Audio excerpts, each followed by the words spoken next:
Okay, welcome everyone.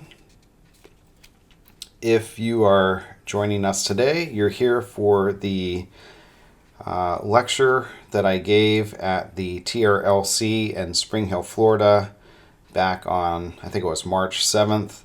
And this lecture is on resources for planning and organizing outdoor adventures for the entire troop. This recording is after that event. We didn't have cameras in place, but I did receive some requests for this recording or this presentation. So I brought it up on my screen here at home, and I'm going to go through the same presentation material that I did that week of the TRLC. So real quick, my name is Steve Jones. I am the committee chair for Troop 7 in Tampa, Florida. And I'm also the outdoor activities chair and the adventurers leader. Since we started back in, I want to say, we were one of the first troops to charter. I think that was back in late 2013, 2014 spring. Since we got going, I was really the main lead on most of the outdoor activities or the camping trips that we took. I planned most of those. I have been training a few adults in our troop, or at least turning over the reins in some manner on some camping trips, smaller ones, but for the most part, the larger ones or the group ones or the out of state ones, I've been working on those myself. With this training, I hope to give my leaders that are following behind me in my footsteps the material and resources that they can use to have exciting outdoor adventure programs for their boys. And since I have to do that for them, I figured I could share this with everybody else as well. Because it is a concern for most troops. What are we going to do and how are we going to put it together? And there's a lot that goes on in planning a trip, a lot more than what you might think. So, with that, let's go ahead and jump into this. We got ourselves a little guy, can represent a boy, or really it represents the individual in charge of trying to put together these trips. And when you're planning a trip, there's a lot that goes on in your mind. There's a lot to think about, a lot to juggle. And so, as we get going, my clicker's not working. There we go. All right, wasn't on the screen. So this guy is thinking about all of these items that he's got to juggle to make this happen. And so you've got the site selection that you have to worry about. And you got to worry about which date are we going to go camping. And you got to worry about, well, what activities are we going to do? Are we going to do archery, canoeing, hiking? Then you have to worry about, okay, what food am I going to bring on this trip? And what supplies am I going to need for this trip, cooking and otherwise? And how are we going to get all of that gear there? How are we going to travel as a group? Just what are the logistics of getting everything there? And then last but not least, how much is this going to cost? How are we going to put all this together into a single cost for everybody? And so there's a lot that you have to think about in order to put together a trip. And, that's the majority of it, but that may not be everything in and of itself right there. So you got to start somewhere. And when you're planning a trip, usually it's one of these three items that cause you to then focus in on the rest of the trip. So locking in on the event usually happens when you get one of these three items: the date, the activities, or the location. But when you get all three of those, at the confluence of all three of those, that's where you have your adventure. And everything else just seems to fall into place once you have those together. Now, one will feed off of the other.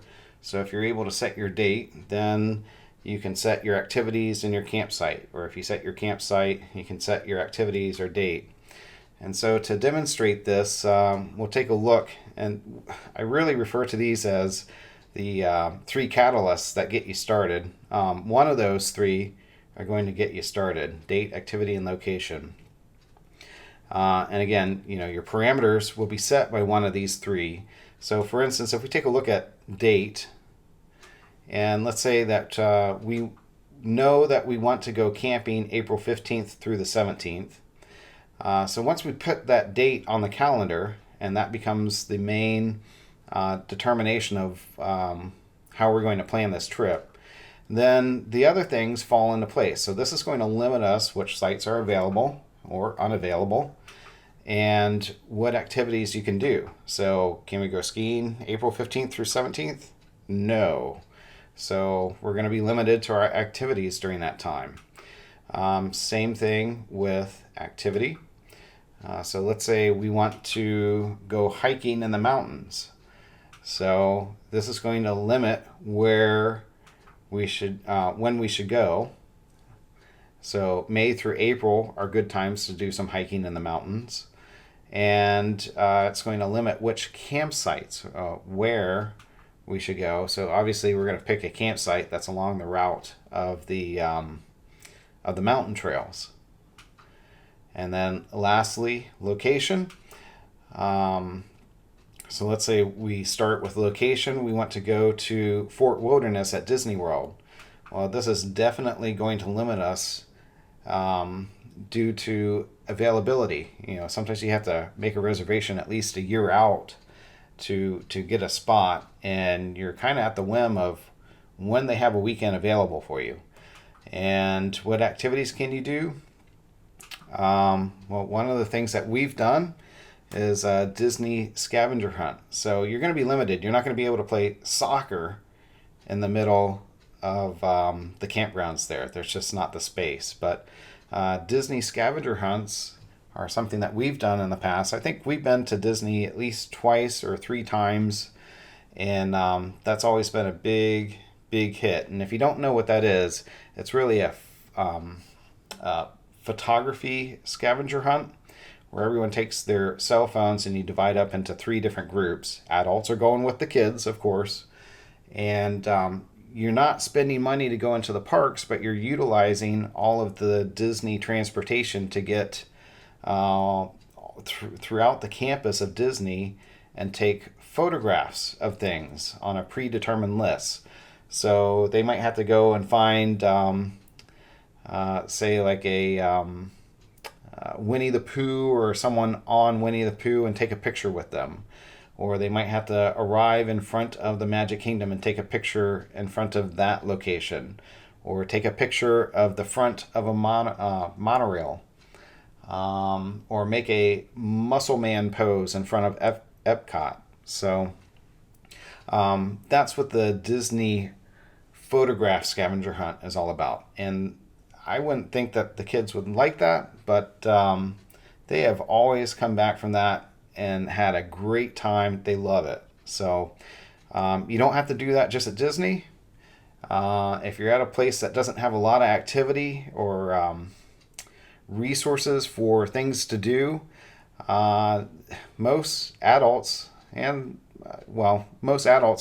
a cell phone with them, and you split them up into groups, and you can tell them to go out and find pictures of things. So that's usually a pretty good idea. The kids like that. And it can be of things in the woods, certain types of pine cones, certain types of trees.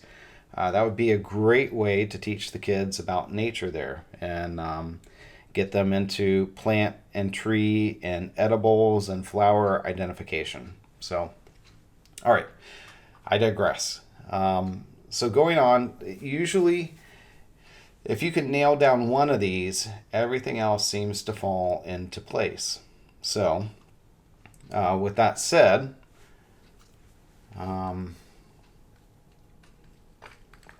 me get a drink there. Okay, with that said, where do we start with all of this stuff? Well, we got to start somewhere. We got to pick one of those three. So why don't we just start in with date selection? And here I'll just offer some thoughts that I have on date selection. So as you're trying to pick a date, consider when kids may have off from school. And one suggestion is download your county school calendar. Usually these come out a year in advance, and that's helpful to have in hand when you're trying to plan out your trips, especially if you want to try to plan a longer trip. You can pick one of those school holidays where they have an extra Monday off and plan a Friday to Monday style trip. In fact, we do that for when we go skiing. We do that over Martin Luther King holiday, and that gives us an extra day that the kids don't have to take off from school when we go up to North Carolina to go skiing. In fact, those calendars are a good idea to have anyway when you're planning out your regular year. So I suggest that you get those. Two, also look for holiday weekends for an extended trip. Okay, so we just talked about that. We use the MLK weekend. Three, be careful planning trips between Thanksgiving and January. Attendance usually is lackluster then.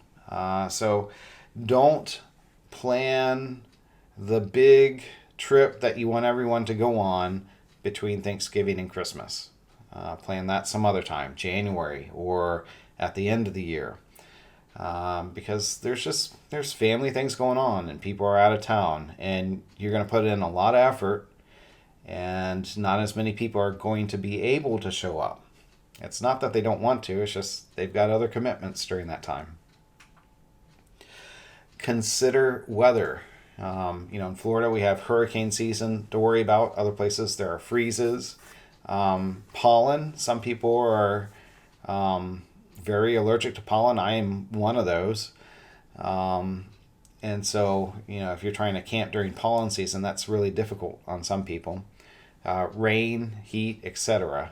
One of the things with heat is being in Florida, I have made it a rule not to camp before October 31st. We've done it, and it's just, you don't know which weekend you're going to hit where it's really hot. And so usually if you wait until November, you're guaranteed to get a cooler night. It's not going to be 85, 90 degrees at night.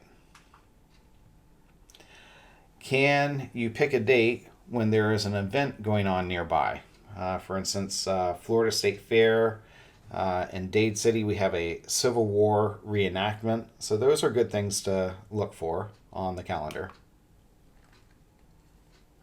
Check your sunset times and try to plan so you're not setting up camp in the dark. So the thought on that is if you're outside of the daylight savings hours, here in Florida, the sun is usually setting around 6 o'clock in the wintertime.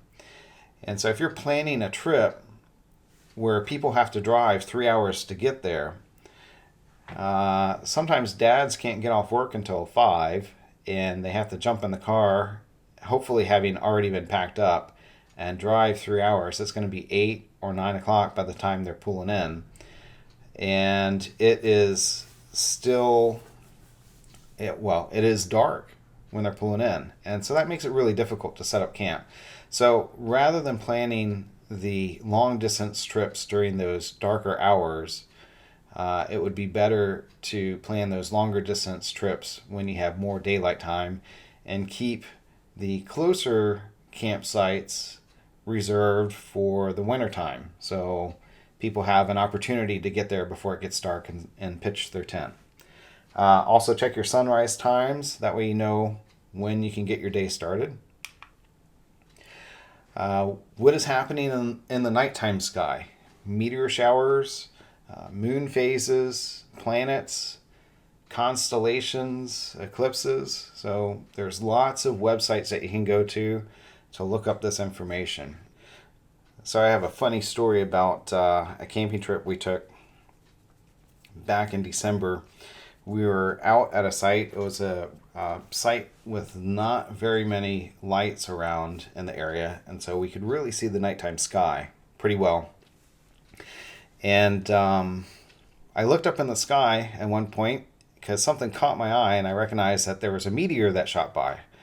And so I shouted out, "Hey, I just saw a meteor!" And a couple of the dads sitting around looked up real quick, and nobody saw anything.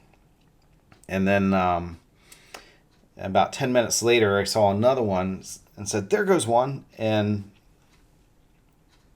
a couple of the dads ended up seeing it, except for one dad, John, who had he had a baseball cap on, and so the brim kept him from looking up fast enough and getting his eyes on the sky in order to be able to catch it. And this went on for maybe an hour or so. And I think by that time, I was saying it and some of the other dads were saying it. I think John thought we were all lying to him about seeing meteors in the sky because he could never get his head up quick enough to see the one that was streaking by, especially with his baseball cap on. But eventually he did catch a glimpse of one.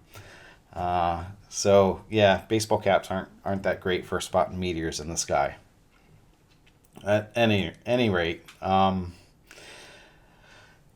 going fishing or boating, what's happening with the tides, best time to fish, storms and tides. Okay, so when planning your trips, are you going to do some of these things that involve water? And it's important to know what the tides are, or if you're on a river, what's the level of the river? Is it running high or low? Of course, if it's running high, it might be running a little faster, and so you got to make changes to your plans for canoeing or kayaking or rafting or whatever it is you're doing on the river.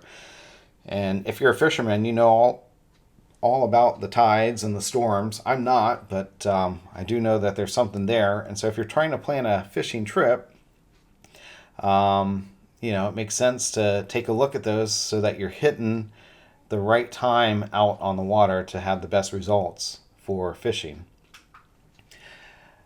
Consider if there is something else going on at or near the site. There's a alligator festival and a pioneer day at a couple of the parks here in Florida. So those are great. And then bad would be Daytona Bite Fest or Spring Break. I don't know if you're familiar with those, but I almost planned a trip over on the East Coast during the bike week, and found out that as I was trying to book the date for a campsite, I went through the questions that I ask normally of the rangers to see what's going on.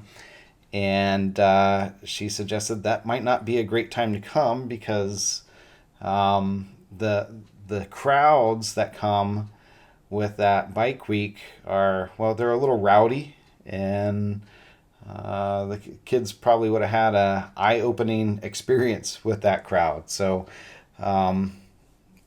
asking those questions and finding out what's going on near the site is important. So that's it for date selection. So then, after we get that wrapped up, what do we go on to? Well, next thing we can take a look at is site selection. And here are some thoughts that I have on site selection. The first trip should be close to home, near civilization, and have good bathroom facilities. And the reasoning behind this is on the first trip, you may have a lot of inexperienced dads and boys, and they're going to forget stuff, or the kid may get scared and need to go home at night, or they're going to forget something to eat or a product that they need to camp with. And roughing it is just going to add an element of complexity to all of that. So if you put them near their home, they can get home easily if they forget something or need to head home for the night. Near civilization means they can run to a store and buy what it is they forgot.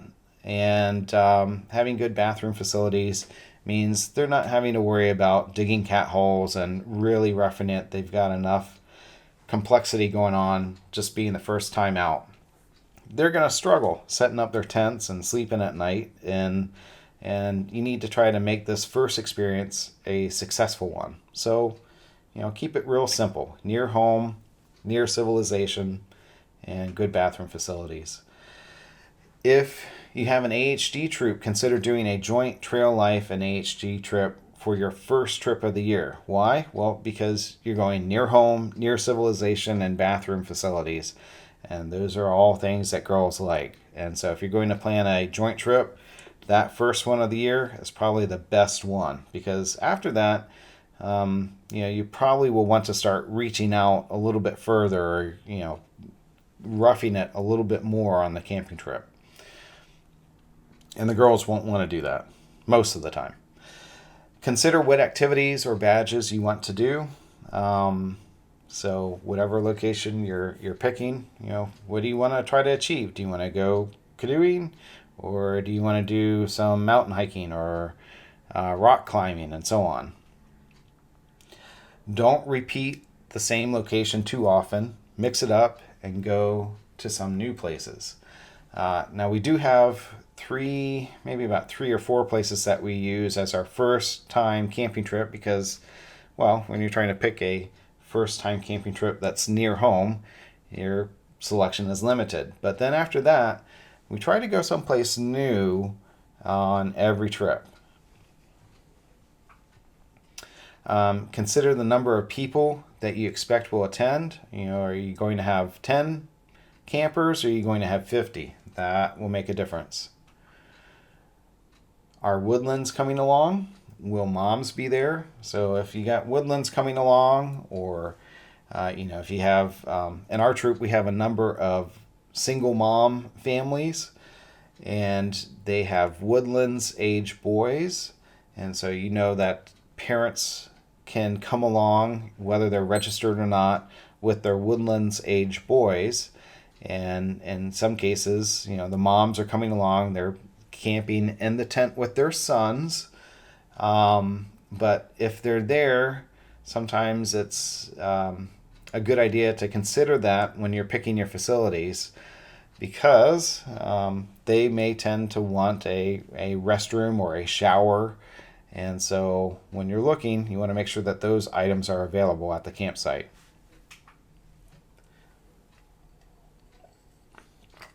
What areas of this state haven't you explored yet?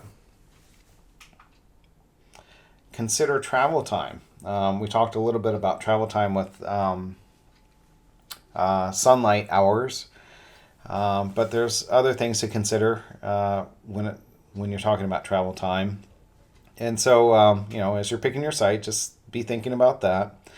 Pick a handful of sites, and then narrow your options by investigating the facilities. And so the next question is, well, how do you investigate the facilities? And so here's some resources for doing some scouting out. Now, one of the best ways is to actually go on site, but you can't always do that. They're 3 or 4 hours away, and you don't have that much time.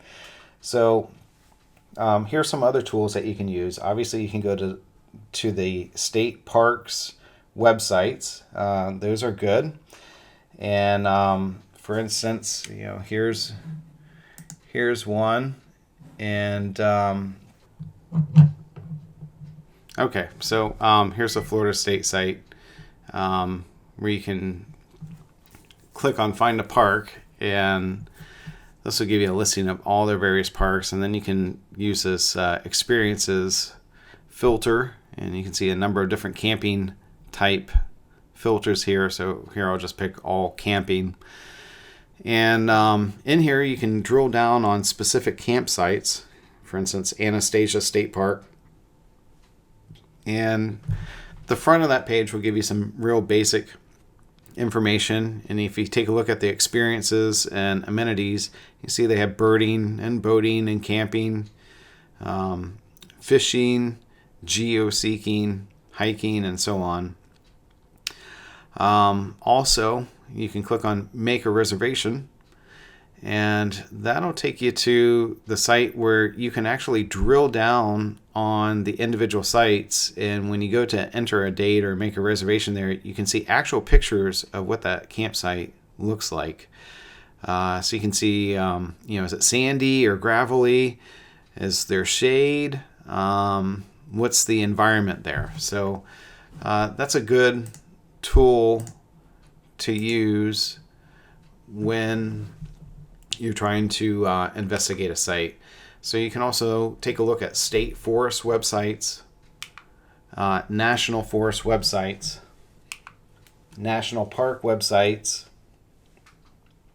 You go to Google and get Google ratings, and obviously read the reviews there about the campsite. There are, I think there's 5 water management districts in Florida, and each water management district has both developed and primitive camping sites available. And so that's a great place to go to pick some off the map type campsites. What I mean by that is not very many people know about those campsites, and there's some really good ones there. Then you can also take a look at county parks and recreation. There's some really good campsites here in Hillsborough and Pasco counties, which are around my troop. And I'm sure you can find the same with yours. There's also a website called the Christian Camp and Conference Association, and they have a number of interesting, mostly developed type campsites. Some include even cabins, but that's a good place to look. TripAdvisor is great, and one of the reasons why I like TripAdvisor, so on TripAdvisor, one of the things that I like is if you, for instance here I'm pulling out Pisgah Forest, there's a things to do button, and under that it'll give you a lot of activities that you can choose from in the area close by the Pisgah National Forest. And so, here maybe we take a look at various waterfalls. So this is very useful when you pick a location and you want to know, okay, what can we do there? So for instance here, Sliding Rock. That sounds like something fun for the boys. And so you can drill down on that. You can get some reviews. You can get some pictures of, what this looks like. And where is it located? Sometimes they'll have a website link.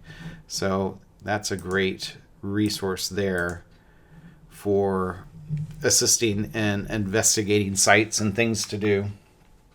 There's also a website called campsitephotos.com, and that too will give you pictures of individual sites so you can see what they look like.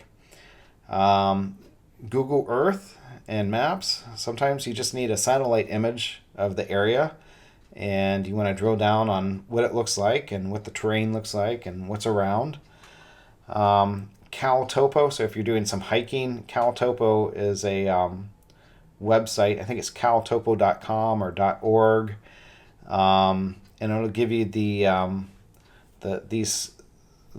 topographical style hiking maps. And there's a lot of different settings that you can turn on and off to get shading and like a satellite image and so on. So that's really nice. Taking a look at people who blog or vlog about camping is another good resource for taking a look at a site that you're interested in. There's an Excel spreadsheet that I put together. Let's see if I can find that. All right. I think that's it. Okay, there it is. And I'll share this. This is something that I've worked on over the years. It might be outdated by now, but I'll share it, and if you want to take it and add to it or tweak it. But I put a list of the various state parks and county parks or state forests, and this is Southwest Florida Water Management District and Florida Wildlife Commission and National Park System. So we've got right now about 315 items on here, and I started just notating, what the drive time is, and if there was a TripAdvisor rating, I'd put those in, and then if they were individual campsites or group campsites, backcountry sites, number of sites, restrooms. So there's a lot of information on this spreadsheet. It may be out of date, but on all of these, you can also click on the link. So let's say Lake Manatee State Park, and it should take you out to that website directly. So that's a good little tool to use when you're trying to find a site. One of the things that I like using it for, and of course these are all drive time hours from my location, so you'll have to tweak this so that it is for you. But if I'm trying to find a place within 2 hours of me, I'll just apply this filter and hit OK, and then there it's given me all the campsites within 2 hours of me. And then I need to see just ones with group sites, and I'll check the ones only with X's there. So there's all the ones within 2 hours that have group sites. So that's a good little tool that I use, and you can take this and tweak it and use it for yourself there. So that's my spreadsheet. I'll put that up on my website, which, by the way, our website is traillifetampa.com. So let's go back here. And then call and ask the ranger the questions. Okay, so let me go back. I've got another spreadsheet for that. Here we go. All right, so over time, I've just put together a list of questions, and these are things that I'd ask because parents tended to ask me these items as I was planning trips, and so I wanted to have those answers for them when they ask. And sometimes it just helps you planning the event too. So what's the distance to the showers, quantity of restrooms. I've been at some campsites where there's one bathroom, meaning one toilet. So that's good information to know, especially if you're taking 50 people. And cost per person, cost per site, closest place for food if needed. Is there a canteen or market on the site? Do they have a junior ranger or trail walker program for the kids there? Is there electric available? So there's a lot of questions there. They're good to go through. They'll give you some basic information about what to expect, and it'll help you plan your trip. So that's how I tend to investigate the site. So going on from there, after we have our site selection picked, then what? So we covered date, site selection. So the next thing to think about is activities. And so here are some of my thoughts on activities.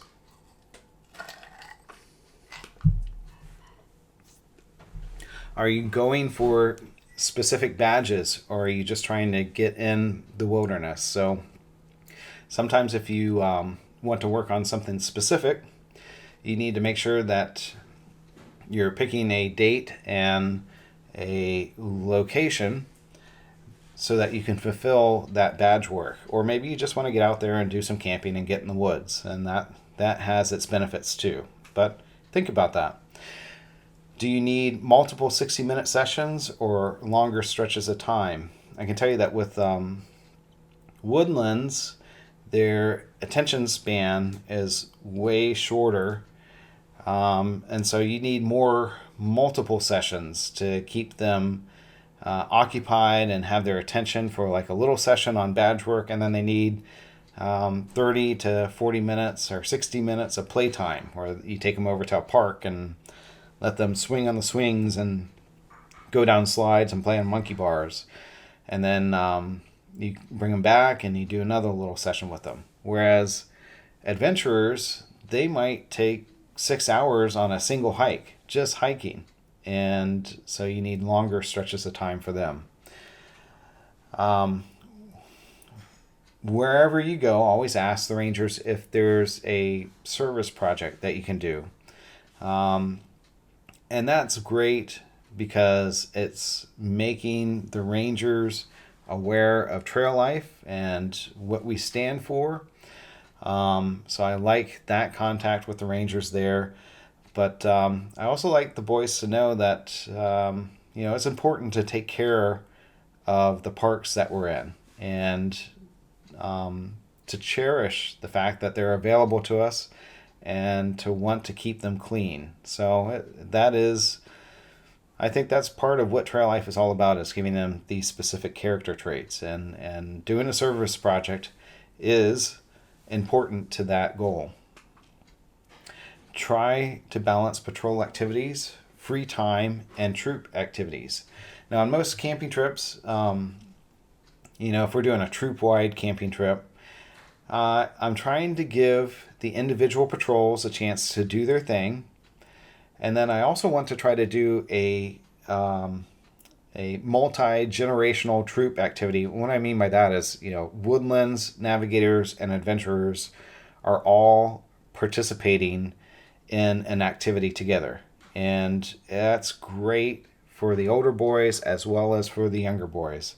The older boys get to demonstrate their leadership, and the younger boys get to look up to the older boys and, be in awe and want to emulate them, and, how cool they are. And so that's great to intermix those patrols so that, they have that opportunity to feed off of each other. And then, of course, they all need some free time to go run around and play manhunt or freeze tag or whatever game they come up with at that time. Allow for some free time for them to play manhunt. Well, we just kind of talked about that, manhunt and other games. If you can work in swimming when it is hot, do so. That's a great activity. They all love it, especially if you're on the shoulders of winter time where it's warm in early November or the latter part of March. Work out some swimming there. We're in Florida. We have lots of water around us. Take advantage of the environment you're in. If you're in the mountains, do some hiking, look for waterfalls, go rock climbing. If you're near water, do some canoeing, boating, or fishing, and so on. Activities that cost money are fine, but don't kill the budget here. Just remember that for some families, they can't afford much, and just joining Trail Life is enough for them. So try to keep, more than half of your trips really affordable, like less than $20, and then only have one trip that is, say, $40, $45. And your year-end trip, if you're going out of state, that's going to be more, of course. But at least give more than 50% opportunity for the families that can't afford some of the larger events a chance to go along. Don't cut them out because you're killing the budget. Remember to review the health and safety guide for age appropriateness and requirements. So, just take a look at that. So, when you're planning your activities, another thing to think about is it doesn't just have to be Trail Life badges that they work on. That's the reward. There's a lot of other badges and patches from state parks and national park systems. For instance, the Florida State Forest has a trail walker program where I think it's if you walk 10 different trails in at least 5 different state forests, you get this Florida State Forest Trail Walker badge. And then if you complete something like 5 or 10 more, they give you a chevron which attaches or gets sewn on below that. And then if you do another 5 or 10 more, they give you another chevron that attaches to the top. So that's what the completed badge looks like after you've walked somewhere in the neighborhood of 20 or 25 forest trails. That's kind of neat. And then there is the Florida Operation Recreation Geo Tour. This is basically geocaching at a number of state parks. You have the opportunity to find geocache locations. And so that's pretty neat. Now, of course, on most of this stuff, you're going to need a GPS unit of some sort. I mean, cell phones can work, or if you got something like a Garmin type GPS unit, you can use that. The last I checked, I don't know if all of these have been won, but they had something like 500 medallions or medal that they would award to the first 500 that found. I don't know how many it was. It was a lot of geocaches in Florida, like 90. So I don't know where they are with that program, whether they've awarded all of those or not, but they might still be out there. And then there's something called Wings Over Florida, which is done by the Florida Fish and Wildlife Conservation. And Wings Over Florida is basically, they'll give you a certificate if you're able to go out and identify so many birds and butterflies. I think the first award is like 10 of one or the other. Those are awarded by yourselves, but then once you get to 25, it comes direct from the Florida Fish and Wildlife Commissioner.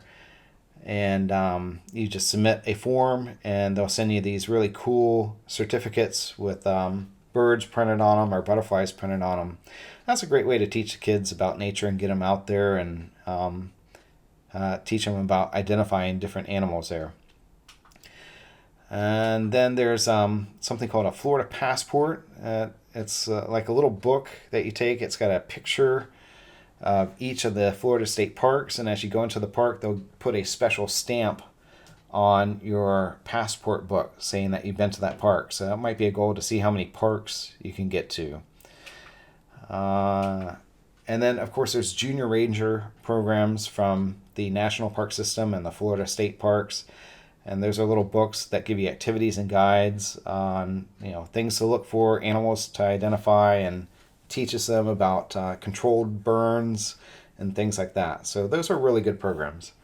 And I will show you, I'll put an image up here in a second of something that my son has earned over the years. And he, basically his Nana, his grandmother, sewed this little thing together for him so that he could pin all of his badges and pins on as he earned them over the years.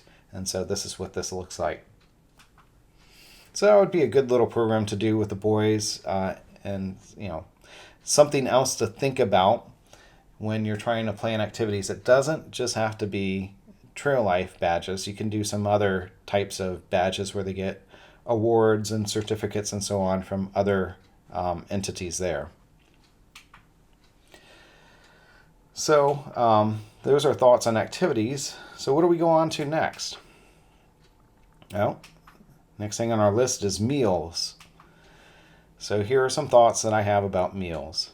It's good to have a camping menu or cookbook so you don't always have to rethink what you're cooking all of the time.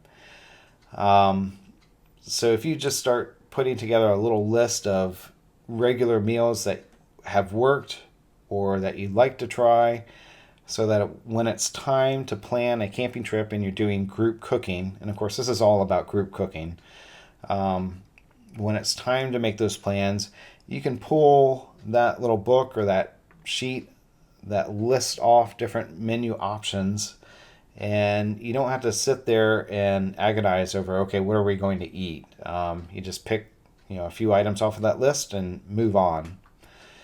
Always plan on s'mores or some fun campfire treat. The evening time is an excellent time to gather around the fire, do skits, socialize, and having food or a little snack or treat there during that time just makes that environment all the better. When you're camping, keep your first meal really simple. because usually you've got a lot of people rolling in. It's If it's your first camping trip, it's going to be enough for some of these guys to set up their tents and get their bedding down and get organized. Keep that first meal really simple. Hot dogs on a stick over a fire. There's no pots and pans. And you pull out a bun and you pull out a little bit of ketchup and relish, and the meal is done. So don't make it really complicated that first meal. In the past, at least for me, it's usually worked to have just one person bring all of the food for group cooking. That way, something doesn't get forgotten or left behind. That's really important. And sometimes when you're at the supermarket and buying everything, you realize that you forgot to add something to that list, and you're right there in the store, you remember it, and you're able to buy it. Whereas if we split that duty up, oftentimes that forgotten item on your shopping list will not get purchased, and you'll show up there without it. As a rule of thumb, I usually plan about $3 per meal per person, and that's tends to be more than enough. We can eat really well for that amount of money. Most trips we have 5 meals, so you figure it's about $15 to do all the meals for a weekend trip. You can do it for less, say $2, but that extra dollar per meal just adds enough cushion where, I'll show you later, you can buy an extra supply or item that you didn't have in your kitchen toolbox. So, and then organize your shopping list using Excel or the Walmart or Publix app. Publix, I don't know. I know Walmart has an app for this. I haven't ever used it, but Publix has one. I know the food might be a little bit more expensive there, but there's this app that I've really liked using that allows you to go in and put everything that you need to buy, and then when you tap the store that you're going to, it puts everything in the order of the aisles of the store that you're walking into. So you just take your list out and you go down, and it says you got to pull pasta from aisle 2 and spaghetti sauce, and then you go down aisle 4, and that's where all the chips are. And so everything is in aisle order.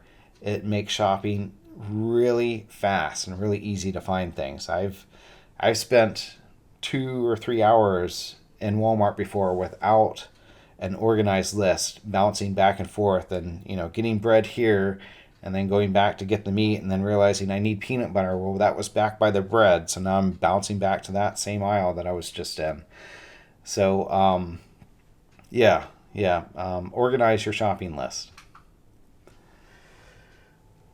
All right, so what's next? Supplies. Camping supplies, you're not going to have everything if you're just getting started. That's okay. You don't need everything when you're going camping. So just make plans to cook and utilize the supplies that you have available to you at the time. And as you work on this over years, just add 1 item or 2 items to your, whether it's cooking supply list or if it's tents or sleeping pads or things like that. Whatever your troop needs, just make plans to add 1 or 2 items every camping trip, and over the years you'll get to the point where you have a complete set of supplies for cooking and everything else. So there's, on every trip, add a little cushion in the budget for one new or replacement item. And, having that cushion there for the replacement items is important too. I can't tell you how many times we've broken something, or, something got too close to a fire and it got melted. So that's why we keep the budget at $3 per meal per person. And sometimes I'll add a little extra cushion in there, like $50 or $100 for the entire trip, just so that we can add that one new item there. get organized and stay organized. This is our bin where we have our supplies in, and each one of those black and yellow bins is either allocated it. Well, two of those are empty food bins, so when we buy food, we have a place to put our dried goods or canned goods in. And then the other two contain our kitchen supplies. So get organized. And then create a laminated inventory list for each bin with a picture. And this is helpful because we have a quartermaster, and we really try to make the boys responsible for handling the bins and keeping them organized, but it's mainly the job of the quartermaster. And in fact, one of the rules that we've come up with when we go camping is only the quartermaster is allowed into the bin to pull out stuff or put things away. And then that way, there's one person who always knows who came and asked for the item and where it went to, and there's one person who knows that he's got to get that back and put it back into the bin in which it belongs. And so with these laminated sheets, we have a little inventory of what's in there. And on that sheet, we take a picture of the items as they are fitted into the bin so kids can see how they all fit back into that bin. Here you can see the pots and pans and how you have to nest them in order to get them all into this one bin. So that's really, really helpful so that they can take an inventory and be responsible for making sure everything goes back where it's supposed to, and you don't lose things, and it's easy to find things. So I like that. All right, so then what's next? Next is traveling and getting everything there. So packing the car and travel. So here's some thoughts. This is actually my vehicle on a camping trip, and I had a picture of it on this trip because I had so much stuff in my van. It took me probably 3 times of packing, unpacking, and repacking until I could figure out how to get this stuff in there. And so I had to take a picture of it so I could remember when I was camping how I'm going to fit all this stuff back in. So one of the things that I've learned is take less stuff. There's a lot of things in this picture that I probably didn't need to take. And so just as you're working on this, just think about what you're taking with you all the time that you're not using and leave it behind. Sometimes it's really hard to do that, but you'll find that you'll do just fine on the camping trip without that one item that you thought you needed. For long distance travel, invest in some walkies. We used those on the last ski trip, and those were great. We did a caravan style trip up, and it made for very easy communication between all the vehicles. When we wanted to pull over and have a bathroom break or pull over and get something to eat, it was real easy to communicate with everybody in every single car by just using the walkie-talkie. And some of the kids and dads just like chatting with each other a little bit too, so they were good. And again, for long distance, caravans are good and fun. And you can even make some games out of it to see, for instance, how many state licenses you can spot on the way up and make it a competition so that each vehicle has its call sign and you're all competing with each other, and maybe you win a prize or something at the end of it, or some sort of special accolade on the trip. If woodlands are coming, don't go more than 3 hours without a stop. I've been told that for some dads, don't go more than 3 hours without a stop too. But just be aware that you might have to pull over a little more often on long distance trips if you're taking some woodlands with you. And before you set out on the road, lay down the rules for the road. If there's certain snacks or food rules that you want in your vehicle, make sure you explain that before you head out. Or as far as if there's movie time or If you're allowing games on the trip up and back, but not at the campsite, maybe only 2 hours of game time, and then the other time you got to spend doing a looking out the window type activity, A to Z road signs or something like that. So, so that's travel. Last but not least is budget, and hi, look at that, money does grow on trees. Budgeting. So things that appear in most budgets are campsite expenses, parking and entrance fees, activities, food and snacks, rentals, guided tours, materials for events and training, awards, badges, and medals, and group meals. Let me pull up the Excel spreadsheet that I have on budgets here.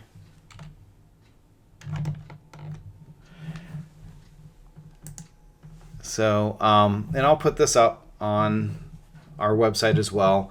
But this is a real simple budget that I use when I'm trying to plan a trip. And basically, for our troop, most of the time, we usually have a youth to adult ratio of around 3-2, meaning, 3 trailmen to every 2 adults. And so here's an example of, planning a trip. And I'll just list down the expenses as I start finding out how much some event or thing is going to cost. And so, for instance, here are the camp facilities. It's assuming we're staying 2 nights, and it's $2 a night per person. And so it just does the math for you. 4 times 60 is $240. And I'm estimating I'll spend about $100 on s'mores, popcorns, and snack supplies. And that's just a straight $100 there. And then on swimming, it's $2 a person. So it's just taking the equation of 2 times the number of in attendance. And food, here's 5 meals times $3 a meal times the number of people coming. And then here's the little cushion that I'll add at times for miscellaneous supplies. And it'll do a calculation over here that's dividing by the number of people coming and give me a total per person. So here it's showing up $24.34. And it's suggesting that amount. This is my override if I want to change that to $20 or $25 or $30, but $25 is fine on that trip. And I can see that here's the total expense that I'm expecting, $1,460, and this is how much money I think will be coming in.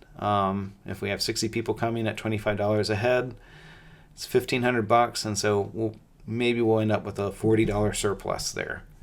So that's the tool that I use for planning my budget. And as you start getting other items, like if you choose to do a zip line, and maybe that's $75 times the number in attendance. You put that in, and you see that bump that up another $75. So at any rate, I think that's a good little tool for doing your budget, and I'll share that with you. Just check on the Trail Life. I'm sorry, it's www.traillifetampa.com, and I'll have it under. I think it's other forms or other information. Just look for TRLC documents. And lastly, some parting thoughts that I have on all of this. And that's, okay, so sleeping in the cold. Let me see if I've got something on that. There we go. So some things to think about for sleeping in the cold. That's just a little list. It's good to maybe publish this when you're planning a camping trip. And I'll put this up on the website as well. But, obviously long underwear and sweatpants, socks, getting off the cold ground with an air mattress or a cot, drink something warm before you go to bed. So those are good little notes there.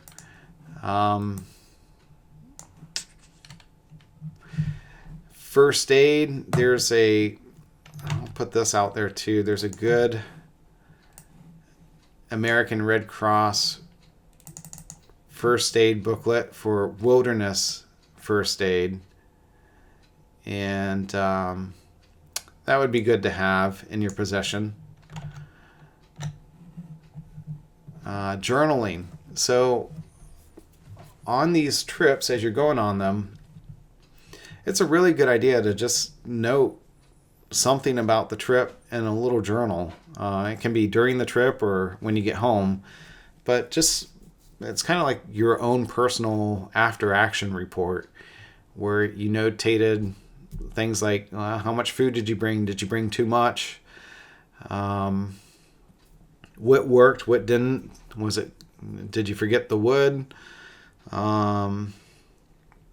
What activities the boys like doing? So just keep a little journal about each camping trip, and those are wonderful to go back and review, and it'll help you to remember to do something or not do something on the next trip. Tools, OneNote. So OneNote is something that I use when I'm planning trips. And so, for instance, here's the OneNote that I have for outdoor activities, and it's a great place to put down notes and drop files. So you have it all in one place when you're trying to plan a camping trip. So I really do like using that as a tool for organizing my trips. And then mind mapping. I don't know if you guys are familiar with this. I've done this oftentimes on a dry erase board. So this is kind of what a mind map looks like, where you just list what it is you're doing. So in this case, we're going on the March camping trip. And then you start peeling off of that what major component or activity comes with planning that March camping trip. So for instance here, food. And on the food part, we're trying to think about, s'mores and Cracker Barrel. Of course, there would be a lot more going on with food. Maybe a better option or example would be activities. And so here is a troop. For the troop, we want to do a service project. We want to do breakout sessions for the trailmen. And then we want to do some sports like capture the flag and soccer. Whereas we also want to do a Sunday morning worship, a morning flag ceremony, and do a patrol project for half the day. And the older boys will do orienteering and fire skills. So that's what a mind map looks like. It just kind of takes the major subject and you start splitting it down into smaller component items, and then you start thinking about the details behind each one of those. Works really well with a group. As you're trying to all think together, you can start splitting off down into the finer details, and then you take a picture of it and you use that as a template for planning your trip. So rules to review on each trip. On every trip, we usually have our troop master review rules like 3 trailmen together, the 2 deep leadership, boys don't go in other person's tents, and certain rules like that. So it's good to have a list of that rule set that you go over on every trip, print it out, and you keep that with you and have one person like the troop master read through those rules as a reminder or refresher on every trip. Doing an after action with the boys and leaders is good. Let me see if I got a copy of that somewhere.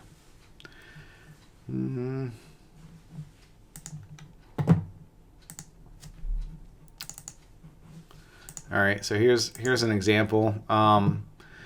What were your first impressions of the trip? Give reasons. What went well on the trip? What went poorly or needs improvement?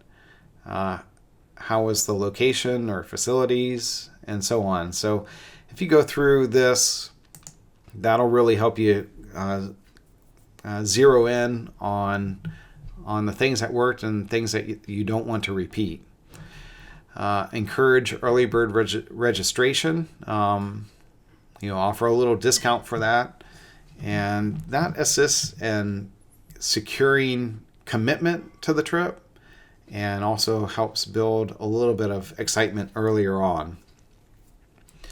Plus, on some of the bigger trips, like the year-end trips, you're outlaying some cash to reserve things like rock climbing or zip line or whitewater rafting or the campsite. And you need a little bit of money in order to do that. And so hence the early bird registration. We use our website and a PayPal account to handle the money. The website program that we use is called Wix. There's some other programs out there, but it just makes it really easy. Wix makes it easy to put up the website, and then they've got a special link to doing forms where you can take PayPal payments as well. So I think we do pay a subscription fee for that form. But as far as the administrative process of getting payment, that's very helpful. Make sure you set a timeline for planning, and realize that on some of these bigger trips or very popular sites, you got to plan a year out before you can, you have to make a reservation a year out, because they book up early often, especially like Disney or a site that has cabins, or a place that you're going to that has an event going on. You need to have a good timeline for your planning there. Utilizing a quartermaster well helps. Coming up with, I don't know why I have forms. I don't know. I guess I'm a forms guy. Ask for help. You should have a number of dads there that maybe aren't quite tapped in to trail life yet. One of the best ways to get them to tap into the program is they may not be ready, first of all, to commit to leading a patrol, but they would be willing to help with one part of the program. So if you're planning a trip and, for instance, you need somebody to assist with the campfire snacks in the evening, well, you could assign that task to them to bring the s'mores materials and the marshmallow sticks. And when it's time, you turn it over to them, and they can organize the passing out of the sticks and marshmallows and graham crackers and so on. And that can be their task. So I guess what I'm suggesting is come up with the mentality of single tasking a dad to get them involved. And usually they'll enjoy that and find that, hey, they can contribute in some manner. And sometimes you'll find that becomes their given task on every trip. Maybe they just latch on to that one item and they want to repeat that. For instance, we got a guy, John, in our troop, and he's become the official coffee maker and drink, Gatorade mixer and lemonade mixer. It's just, he's the go-to guy for all of that. It's kind of neat how some people just slot into a certain activity or responsibility. So, And with that, I think that covers that covers everything that I wanted to cover in this talk on resources for planning and organizing outdoor adventures for the entire troop. So good luck on your camping trip planning, and I pray that God will bless your trips so that everyone is safe and has a wonderful time creating memories that will last them long into their adulthood, and that the young men that you're taking out there with you will remember these and then want to share it with their children when they're older. I guess if you have any questions about any of this, feel free to visit our website, which is traillifetampa.com, and there on the pages are little email comment windows. You can feel free to drop a comment to me there, and it'll get to me. So if you have any questions about any of this material, or I missed something or made a mistake, feel free to drop in a comment there. All right, that's it. I will go ahead and sign off.